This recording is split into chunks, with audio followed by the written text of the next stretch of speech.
President Park Geun-hye has made her debut on the multilateral diplomatic stage with a trip to Russia to attend the G20 summit.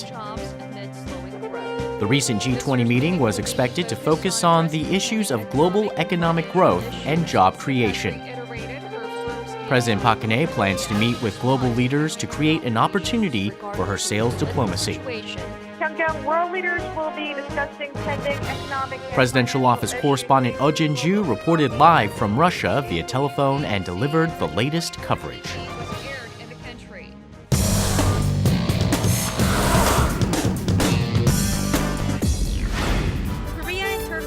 The Istanbul-Gyeonggu World Culture Expo 2013 has opened. This expo promotes Korea's culture in the global tourist destination Istanbul, Turkey. Reporter Hwang Sung-hee reported from Istanbul, delivering stories about the enthusiasm and excitement at the start of the Culture Expo. Reporter Hwang Ji-hye covered the story about how the expo creates opportunities for economic exchanges between Korea and Turkey. She also highlighted the significance of the Istanbul-Gyeonggu World Culture Expo 2013.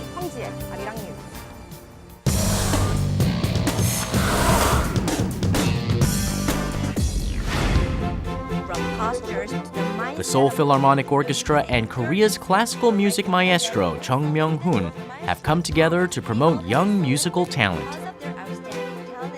A master class teaches and nurtures talented musical students who can receive guidance from world-famous professional musicians.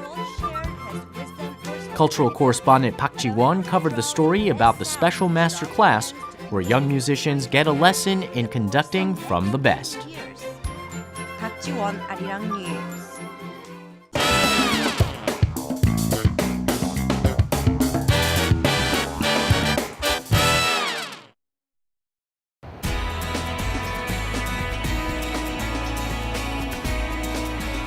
This is an outdoor recording session of After 10, the interview program that deals with current affairs.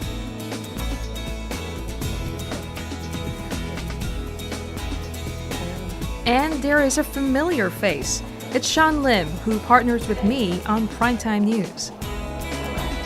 Primetime News begins now. Korea to take in order to... Arirang's Primetime News has a segment that provides in-depth analysis of the day's hot topics with experts and people of interest.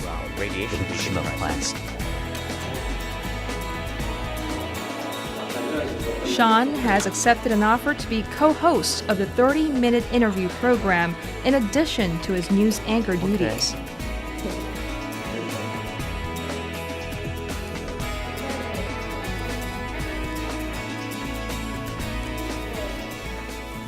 Well, the show went weekly, so they needed another co-host to interview all of the new guests that would be coming. And I was very thrilled with the opportunity because After 10 gets such great guests. We also have wonderful participants and guests and experts on our 10 p.m. show, but most of the time they have to fit in with our news lineup and respond to the issue of the day. Whereas After 10, they really go after guests who have a little bit more of a celebrity cachet, so you can really get a different type of interview. I think it's very important to have interviews and guests come onto the show because we really get to see firsthand what people here in Korea are thinking about and what their opinions are about a wide variety of subjects. And no other channel really does that at this moment in English and has that broadcast out to the world. So we have experts who really respond to the current events and also some of the pending social and cultural issues on a very, very consistent basis. Sean comes into the office in a hurry after finishing the outdoor recording session late in the afternoon. Hello, headlines. I know. Does it look good? So today, in depth. Syria, Miss Chang. We were talking to two people. Sean now begins his day as an anchor by discussing the issues for primetime news. He's visiting. Okay, cool.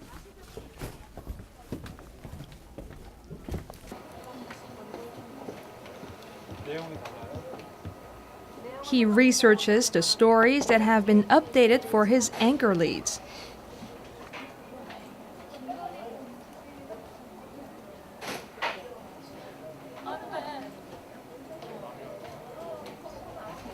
Just then, the news in-depth guest arrives. Isn't this the big reason why the U.S. has to go? Because if they don't act, then no one's going to police the next person who might use a bigger chemical weapons attack? Yes. And then also like we have another, I don't know, like possible threat of Iran, from Iran. Then what should we do? We don't want to give any, green light for other Iran. countries or factions Could there be another way? A non-military... Sean meets with reporters, guests, and producers to spark up conversations while reviewing the latest news. Did you talk to Wee-won-nim though about your in-depth idea? I did, and well, there are reports of speculation that He especially enjoys making conversations with reporters about the stories they're covering. Wednesday. So like everybody will have their imagination like all over the place, and you can kind of show like, a sector of that from an analyst point of view. And then I Where think we that's are good. now with this watch, are there any more developments in the future? Yeah, that's also a good question. Like this is just the first prototype, and then it'll get more advanced. So what do you expect? There's already models of the smartwatch, like from 중소기업. Well, naturally, I'm just very curious to hear about what people are up to and what they've seen when they've gone out on the field. But in a typical day, when I go around the newsroom and talk to people, I'll start with my co-anchor, Eoh Ji-hye, and go over what the top headlines of the day are, and then go over some of the questions that we're probably going to ask the interview guest on our News in Depth section of the program. Sometimes I'll go over to some of the junior reporters and ask them what they're preparing either for their stories or for their news in depth, and really help them shape some of the questions that they may ask that eventually lead to the angle that the ultimate story will be presented in. And I think that's very important because a lot of the times we don't want to do like a summary. We really want to do an analysis. And in order to get there, sometimes people need a little bit of direction and guidance. I think when we do our news program, it's a collaborative effort, it's a team effort, so every single person has a part to play. So I guess I go around to try to make sure every single part looks as good as it can, because ultimately that's what the viewers see, and so that we can get a more consistent level in the show. Now it is time for him to concentrate on writing the anchor leads for the 10 p.m. primetime news. Reporters have worked really hard on their stories, so Sean works extra hard on his leads to generate more interest for the viewers.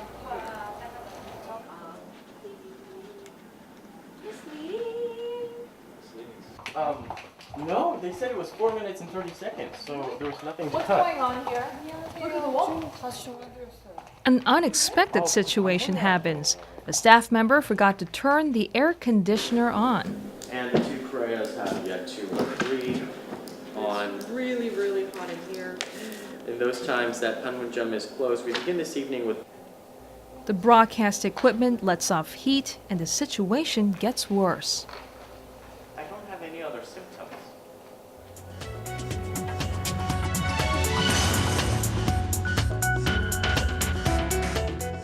Good evening and welcome to Primetime News. It's Tuesday, September 3rd here in Korea. Live from Seoul, I am Eoh Jin-joo. And I'm Sean Lim. Thank you so much for joining us.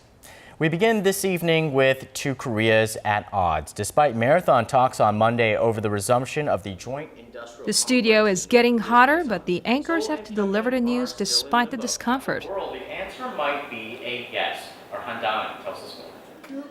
Syrian President Bashar al-Assad has warned that any military strike on his country will result... The ASEAN Institute for Policy Studies. The biggest challenge is to guess for the in-depth corner. John, President Obama, what would happen if he is not able to convince a very skeptical public in Congress? According to international norms and The interview goes well thanks to the conversation Sean had with the guest before the live news. important chances and That's our broadcast on this Tuesday night at Eoh Jin-joo in Seoul. And I'm Sean Lim. Thanks for joining us. Have a great evening. We'll see you soon. The anchor has little time to relax amid the pressure of producing the news.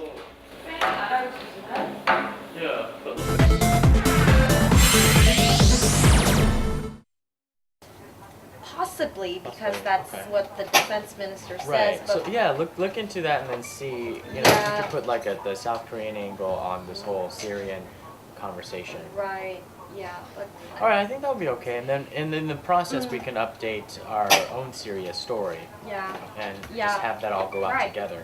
All right, that sounds good. Okay, that'll be really good. Thank you. You're welcome. Oh, so line up. Sean prepares for the late night edition right after he comes back from doing the primetime news. 만약 쓰게 read 되면 out? 이 내 뒷부분에다가 짧게 쓸 수 있을 거야. 네. 아주 짧게. Yeah. Okay.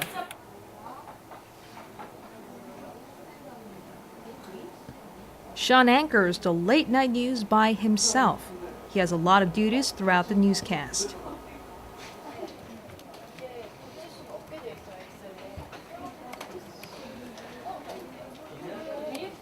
Well, the last newscast at midnight, it's a very interesting time block because you're covering what has happened throughout the entire day and you've gone through 2 to 3 news cycles. So basically it means that a lot of the stories that came out early in the morning don't make it onto the midnight news. So we're also trying to figure out how to review the news but yet stay ahead of what's going to happen in the next day. A lot of the times when it gets a little crazy or busy is when there's a development at 9 p.m., 10 p.m., 11 p.m. and frequently that happens when there are developments overseas. For example, right now Syria is taking a lot of attention and a lot of updates, and so we might get new sound bites from press conferences overseas from our wire services, and we'll plug that in, and also of course plug in the new information. If there's any death toll counts that need to be updated, we'll do that. Sean enters the studio inside a newsroom where the reporters and anchors work. 4, 3, 2, 스타트.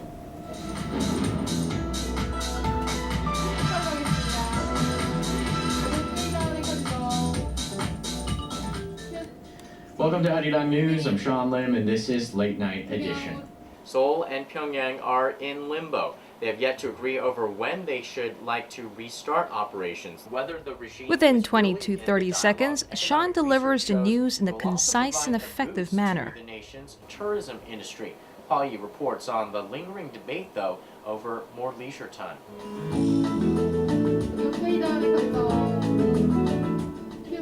That's Late Night Edition at this hour. I'm Sean Lim. Thanks for watching. We'll see you soon.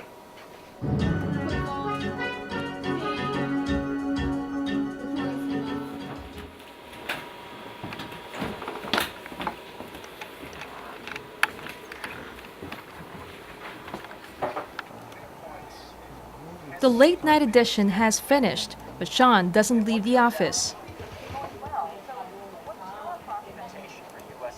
He is tweeting something.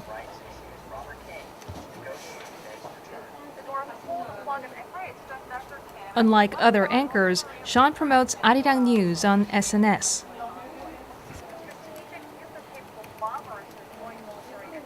I do that because I'm worried. A lot of people I know say that they don't even turn on their TVs to watch the news. People go to their computer, they see what comes up on their Twitter feed, they see what comes up on their Facebook, and that's how they get some of their news stories of the day.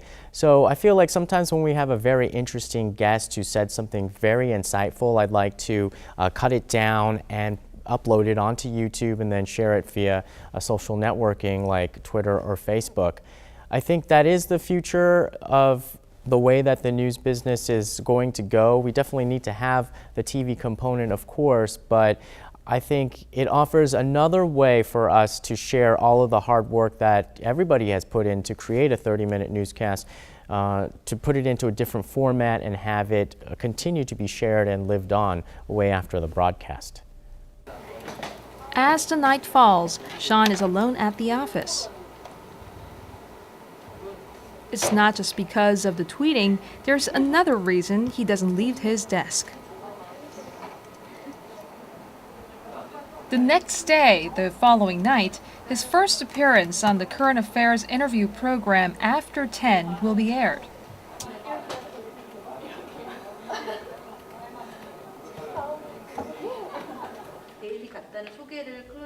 Last week, Sean recorded his first After 10 program. Because we have to establish why he's an authority figure. He sat down with the president of the Asian Taekwondo Union. Thank you so much for joining us today on After 10. Today is September 4th. Sean is excited about the final product of the interview.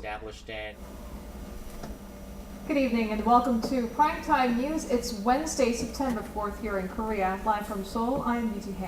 And I'm Sean Lim. Thank you so much for joining us. Sean's first appearance on After 10 is scheduled to air following the Primetime News.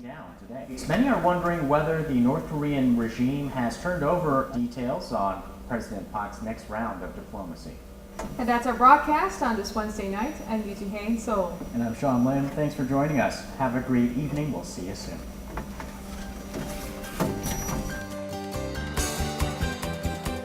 Sean runs to monitor his first broadcast of the recorded program. Welcome to After 10. Starting this week, our program comes to you daily. I'm Sean Lim. So tonight on After 10, we discuss the driving forces behind the growing popularity of Taekwondo.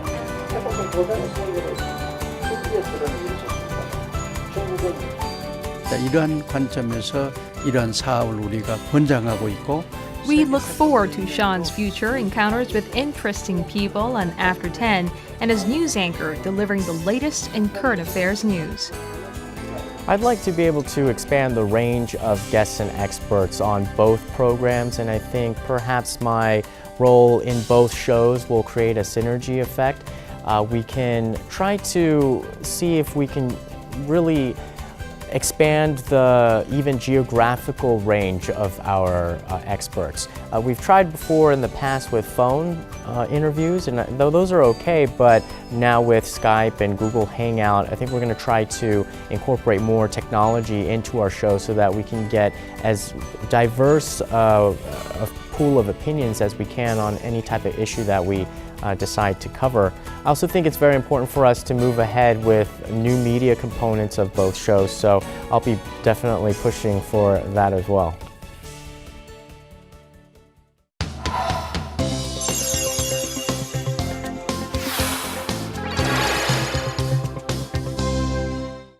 Just last week, the Korean government announced a new set of policies and guidelines for the university entrance system.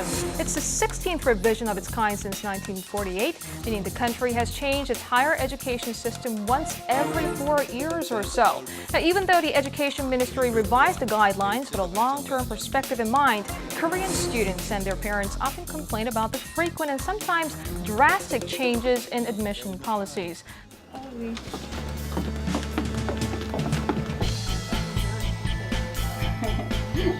Because of time constraint and everything, I just sort of shortened the 6 questions to 4. Even provided us with the answers, so I guess I could just follow you with the whole the flow of the questions. I hope you like number 4 because it's really a wrap up of the thing. I had to take 4, 5, 6 out, but then it's really a mixture of everything that is put together. Do you think it's a bit too early for her to release these, education policies? It's not too early. I think it's about time that the ministry issue out all the policies and guidelines. However,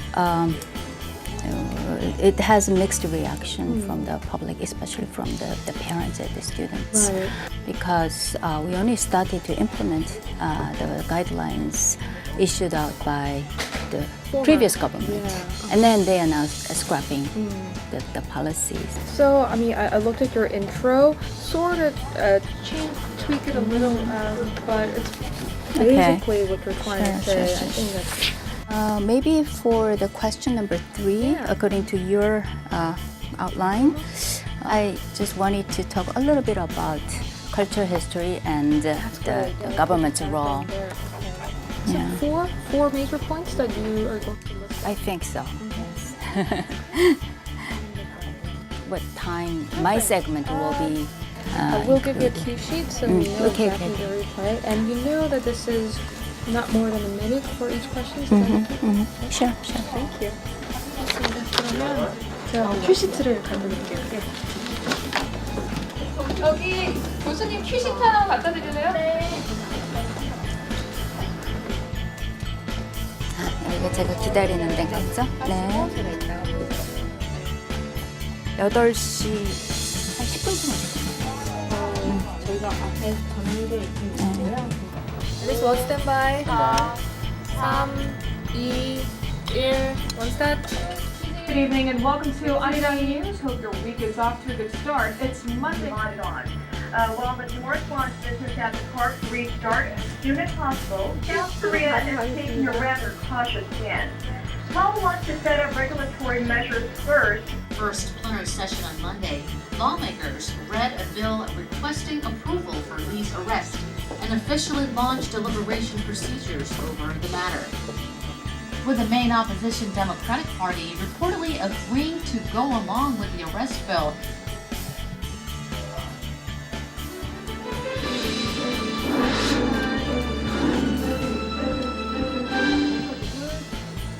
Just last week, the Korean government announced a new set of policies and guidelines for the university entrance systems. Welcome to the program. Professor Park, please walk us through some of the notable changes. Last week, the Minister of Education announced many policy changes and guidelines. 6 different admission criteria. To make sure that this doesn't repeat themselves again, what should the South Korean government do? I really hope that this new policies and guidelines, the second is actually quite important because colleges and universities should decide how to select their students. But I think there are 2 important reasons. One is whether it's public or private. That will be the burden and students' workload and lessening the workload. Then